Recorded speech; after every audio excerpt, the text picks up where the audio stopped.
Good afternoon, Kanawatandra. Happy Thursday and Women's History Month. Senior career seminar is this week. The library is closed for presentations all week. Seniors, it's that time of the year. Miss Gall needs a baby and senior picture for the senior slideshow. You can drop off a baby and senior picture to Miss Gall in room 136 by April 28th. Also, all senior casual photos for the yearbook are due to Mrs. Lyons by April 14th. Send those pictures ASAP. Seniors are also reminded that money is due for the class trip by April 5th. Please give your money to Senora ASAP. The track team performed well yesterday against Windward. We will have more highlights tomorrow. The varsity baseball and softball team travel to Ferndale today. The game will begin at 4:15. Come out and support our Indians. Students, get your yearbook now. Check out the school's Facebook page for more information or see Mrs. Stankin or Mrs. Lyons. If you are looking for a daily boost, get a positive message sent to you every day at school by sending a text to 81010 with the message at 784632. Today's daily boost is, are you struggling a little bit? Remember, none of this is permanent. It will not always be this way. Good times are always indefinitely ahead. And finally, March is Women's History Month. The first Women's History Day was held in 1909 and eventually became a month of awareness for the countless women who fought for equality and better working conditions. During Women's History Month, we celebrate the countless women who have fought tirelessly and courageously for equality, justice, and opportunity in our nation. We also reaffirm our commitment to advancing rights and opportunities for women and girls in the United States and around the world. We end today with an interview from our very own Mrs. Kuster. Mrs. Kuster is our 11th grade global studies teacher and gifted program advocate. She is also an avid women's movement supporter. Enjoy our interview about the Women's History Month and a film you can see tomorrow evening here at the school. Thanks for tuning in and see you tomorrow on the Katonia Network.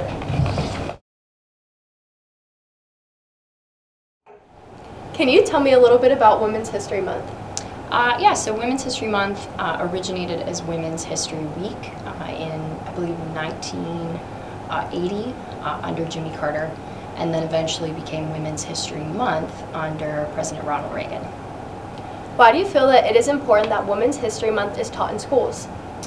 So as history teachers, obviously, history never gets any shorter for us, and finding time to cover everything is really challenging.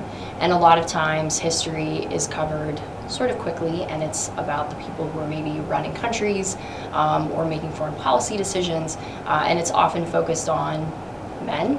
And so rarely do we get to see minorities, whether that's people of color or women, being discussed. And it's important to remember that we shouldn't talk about women just in the month of March. We should be trying to teach about women all the time. We do make up half of the population, right? And sometimes our domestic contributions sort of get forgotten about, but we do have really influential women throughout history, whether it's American history or world history. And so taking that time to focus on that is just important for students of history, but also for your female population who wants to, be recognized and talk about things that relate to them. Can you tell me a little bit about Suffragette and when students can watch it? So Suffragette came out, I want to say in 2015 or 2016, and really strangely, my husband actually was the one. I came home the night before the 2016 election, weirdly, and he was like, this movie looks good, we should watch it. And I said, well, this is why I'm married to you, because you would pick out a feminist film on a Monday for us to sit through.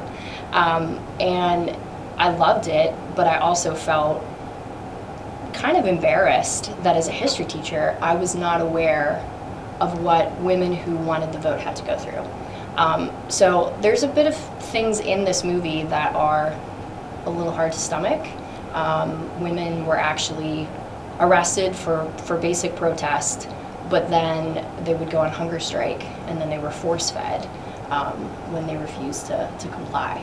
So it's a little bit violent in places, but I think it's important to talk about history that is sometimes uncomfortable and something that maybe we're not always exposed to. So it'll be Friday night here at the school in the auditorium from about 6 to 8. And any of your history classes will offer you a bonus if you attend, but you should just want to attend because it's a great movie and it's a great community opportunity with Rotary Interact and the Gifted Program. Thank you.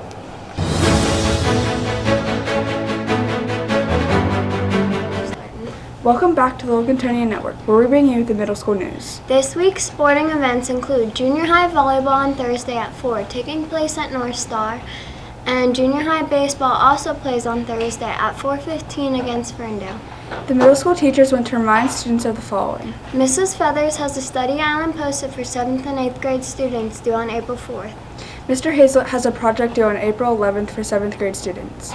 Mrs. Salem posted a new study island for 7th grade due on Friday. Mr. Kramer wants all students to complete their vocab cards. Periods 2 and 3 should complete their 11.7 homework. Periods 4 and 5 should complete their 11.8 homework. Additionally, all students should keep up on their Delta math assignments. Thanks for tuning in. See you tomorrow on the Catonian Network.